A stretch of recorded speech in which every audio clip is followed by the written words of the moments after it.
Canaan, Vermont. Beautiful. Though you could say the same about virtually every town in Vermont and the Northeast Kingdom. Canaan is one of the crown jewels. Its isolation and simplicity may be commonplace around Vermont, but there's just something different about Canaan.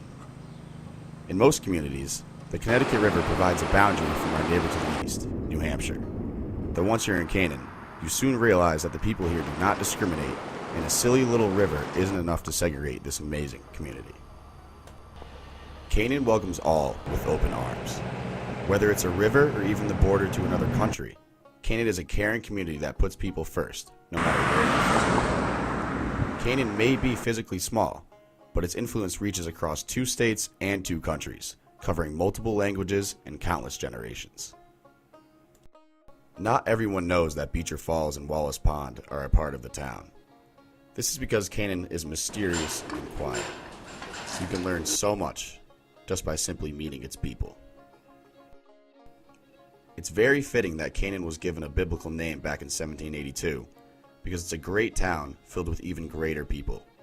Canaan is like none other. Welcome to Canaan.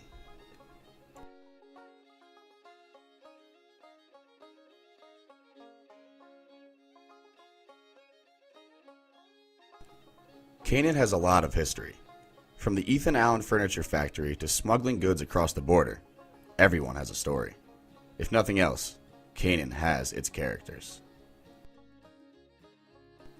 Over the years, many different types of goods were transported across the border. One local resident recalls some of the details. There was, back then, it was cigarettes, big time smuggling cigarettes, and some liquor. There was nothing dope at all, period. I don't know what it was then, and I still don't know what it is now.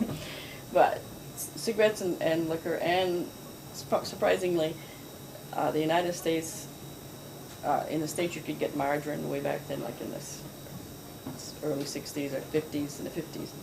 In Canada didn't have margarine, so you would smuggle margarine. During the French and Indian War, beef was smuggled across Canaan's border to French soldiers stationed in the U.S. In the early part of the 20th century, during Prohibition, alcohol smuggling became a very profitable business for many of the people in the community. Illegal trading became a way of life for many of the citizens of Canaan. Rumor has it that people were also smuggled to Canada through Canaan. It is said that Canaan Historical Society and Library were once the last stop on part of the Underground Railroad. Of course, one of the major things that people ask about when they come to Canaan, they have heard about the Alice Ward Memorial Library building, because there is this tradition that it was a stop on the Underground Railroad, I should say, during the Before the Civil War. Yeah, before the emancipation of slaves. And it's a nice legend for a town to have, but we have a study done by Ray Zerblis and a group of University of Vermont students who searched the archives at the State Library and in the State University Library, visited every location in the state that was purported to have had anything to do with the Underground Railroad, and they could find no shred of evidence that this building ever was actually used that way.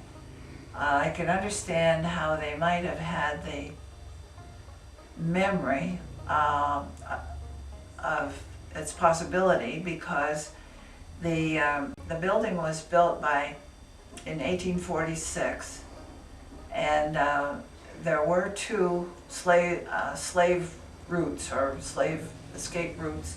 One in Vermont, one came up the Champlain Valley and one came up the Connecticut Valley. And it was documented as far as I said it earlier today, as far as Lunenburg. And of course, where would you go from there if you didn't continue up the Connecticut River? However, it was never documented any further, and this building, because it became public property in 1930 when the town accepted it for a library, there wasn't one family who had lived here all the time, so you didn't find any documents here.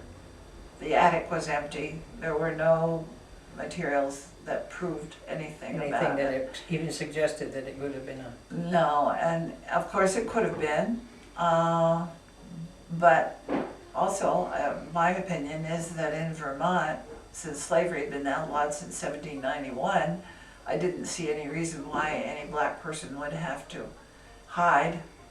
Here, when they- because the once line they- is a mile away. That's right. Yeah. Forestry is a big industry in the town of Canaan, and it has been ever since it was first settled. The area is abundant with large forests stretching far across the Green Mountains.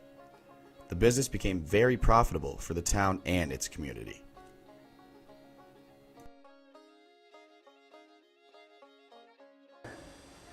Canaan's situation here, close to New Hampshire, really complicates things in some ways because when my parents moved to Canaan in my mother came in 1924, she and my father used to refer to over in Vermont as though they were no longer in Vermont because it seemed different to them here. And it is different in climate and the kind of trees that grow here. I mean, we're in the in the Great North Woods, which is rather different from the rest of Vermont, which is more agricultural. And this was always woodland. There were lots This of is farms. we had farms here, but mostly Yeah. Mm-hmm. even the farms, they turned to the woods in the wintertime. Mm-hmm. I grew up on a farm. We had horses, and in the wintertime they always went into the woods and worked the logging. Canaan's location on the Connecticut River made it a perfect place for logging. Logs from both New Hampshire and Vermont found their way hundreds of miles downstream into Massachusetts.